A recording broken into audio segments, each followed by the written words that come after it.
যে আব্বা আমরা সবসময় বলছে যে জীবনের একটা লক্ষ্য খুঁজে বের করো, তখন পাত্তা দিই নাই, মনে হয়েছে ফালতু বাকওয়াস। আমার বাবাকে আমি বুঝতে পারছি দুই সময়, যখন আমি নিজে বাবা হয়েছি এবং যখন আব্বু আমাদেরকে ছেড়ে চলে গেছে। আমি নিজেকে অ্যাজ এ পারফর্মার বা অভিনেতা হিসেবে এস্টাবলিশ করতে চাই। এই ছবিটা হিট যেতেই হবে এটা মাথায় নিয়ে তার কাজ করা হয় না। রঙ্গ এবং ডিফারেন্ট জনরার, মাসুদ এবং নিশানের সাথে কোথাও কোনো মিল, আপনারা এখন নিশানকে দেখে নিশানের প্রেমে পড়ে যাচ্ছে। ক্যারেক্টার অ্যানালাইসিস করে একটা চরিত্রের মতো হয়ে ওঠা, it's a very long process. এটা খুবই শর্টলি বলে ফেলাটা খুব বোকামি হবে, এত সহজে বা খুব ছোট কথায় বলে ফেলতে পারবো না। এটা একটা জার্নি, একটা চরিত্রের একটা জার্নি, যেটা শিহাব ভাই তার লিখনির মাধ্যমে আনছে। যেভাবে স্ক্রিপ্টেড হয়েছে, যেভাবে স্ক্রিন প্লে তৈরি করা হয়েছে, আমার কাছে মনে হয় যে সেটার মধ্যে আমাদের সকলের মনোযোগ ছিল, আমার বাড়তি একটা মনোযোগ ছিল।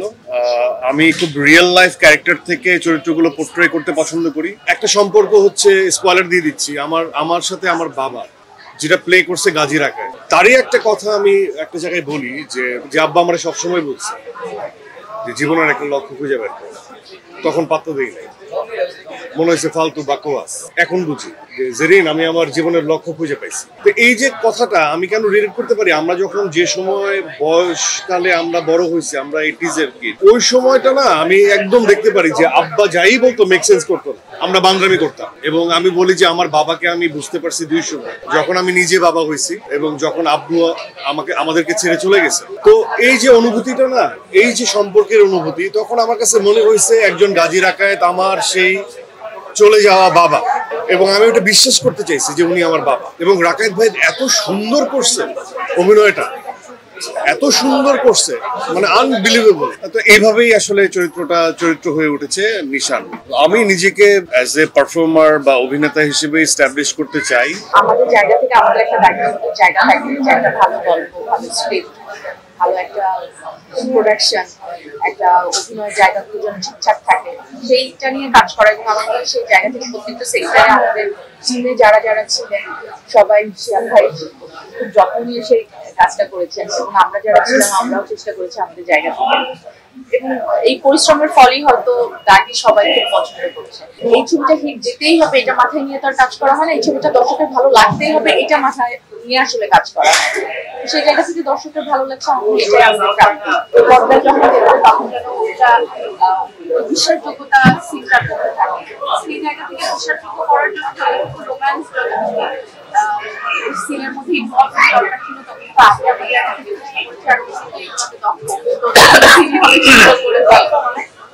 সেটাই বললাম, যে কোনো সিনই উনি অনেক সুন্দর করে ফেলেন। সেটা ইমোশনাল সিন হোক, সেটা রোমান্টিক হোক, বা সেটা ড্রামা হোক, যে জনরারই আপনি বলেন না কেন।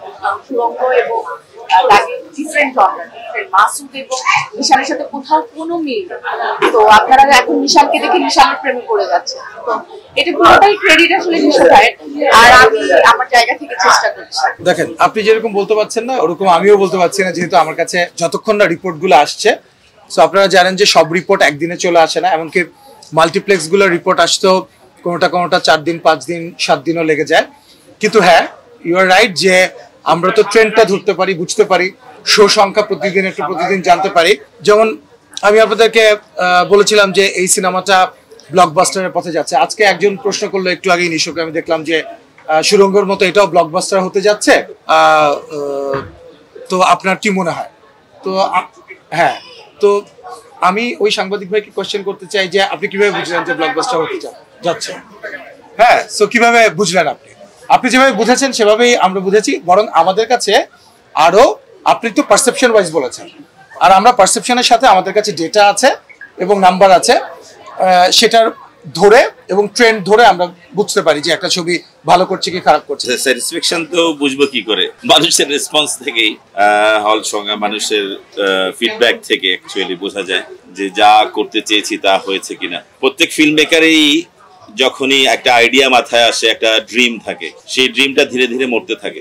যখনই স্ক্রিন প্লে আসে, কিছু dream mall, it's a theoretical কথাবার্তা, মানে এটা সব ফিল্ম মেকারেরই এই কথা বলবে। It's not like nothing related to this project, মানে হল এই প্রজেক্টের নাম। তো নিজের স্বপ্নটা যখন মানুষের চোখে মুখে দেখা যায় যে না, ওকে, এই বিষয়টাই মানুষ বুঝতে পারছে, এটারই গ্লোরিফাই, এই আমরা যে মানবিক মূল্যবোধকে গ্লোরিফাই করতে চেয়েছি, যে মানুষ ব্যক্তিগত সম্পর্কের ঊর্ধ্বে উঠে নিজের কাছে নিজেকে আত্মদান করে, সেটাই যখন মানুষ বুঝতে পারে তখন মনে হয় যে না ওকে একটা লেভেলে মানুষ স্যাটিসফ্যাকশন এসছে। For more updates, follow us on Facebook, subscribe our YouTube channel, get the latest update on www.daily-sun.com.